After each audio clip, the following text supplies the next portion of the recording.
Washington is a powerhouse in the potato industry, ranking second in the nation for production and contributing billions of dollars to the state's economy each year.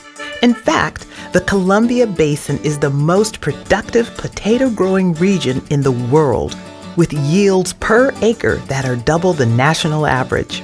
Washington's success with spuds is no accident. It's all thanks to the state's rich history of potato growing that spans more than 200 years. Historians say potatoes first came to the state in 1792 when Spanish explorer Salvador Fidalgo established a fort near present-day Nia Bay and planted a garden. The Spanish settlements on Nia Bay, they didn't last, but the potatoes did. When other European settlers first arrived in Washington in the 1840s, potatoes quickly became a staple crop. They provided nutrients and were easy to grow, store, and prepare. Anybody that did a lot of labor, and almost everybody at that time had to do a lot of labor to get their daily bread, would value potatoes as a source of energy. People who settled in the Columbia Basin in the late 19th century recognized the area's agricultural potential. It had rich soil and a long sunny growing season, but farming there was difficult due to the lack of rainfall and irrigation. The Grand Coulee Dam ultimately made water available to much of the Columbia Basin, and by the early 1950s, irrigation water flowed throughout the region. Most potatoes grown in the Columbia Basin were Russet Burbanks, which were often considered too large for restaurants to use. But Russet Burbanks handled processing and freezing well, making them perfect for frozen French fries and tater tots. The Columbia Basin's russets helped transform the French fry industry. The J.R. Simplot Company developed the first commercially successful frozen fries in the 1940s. By 1967, Simplot had convinced McDonald's CEO Ray Kroc that the burger chain should rely on his fries. The company became a major supplier of McDonald's fries, a distinction it still holds today. Many of those fries are made for the Columbia Basin's Russet Burbanks, and Simplot operates large processing plants in the region.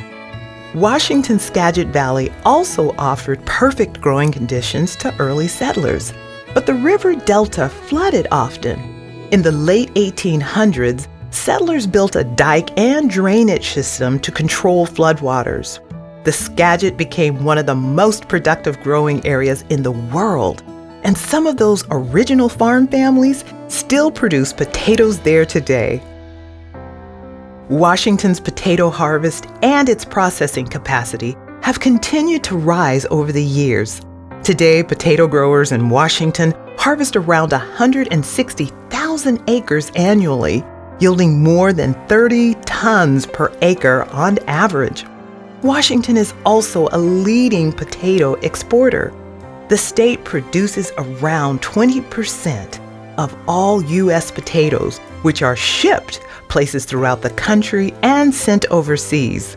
In fact, frozen French fries are the top food export in Washington. Washington farmers continue to embrace new technology and keep up with the latest research. What's so great about the potato, especially here in Washington State, is literally how much nutrition it provides. And you can literally grow more nutrition with an acre of potatoes than any other crop. And particularly here in Washington State, we can grow more potatoes on an acre of ground than anywhere else in the world. We have gotten so good at producing potatoes here because of our environment that we grow in, that clean, fresh water that we use, the sunshine, the long summer days, the frost-free growing season that we have, a very long one. It allows us just to grow a great crop. It makes us very sustainable. So I think that's really why our potato has become so popular, is because we can offer that consistent nutrition at a great affordable price. Walk into a grocery store, you can literally buy a 10-pound bag of potatoes and get so much nutrition. All of Washington potato growers take tremendous pride in the high standards they've set for themselves, and they'll continue feeding the world for years to come.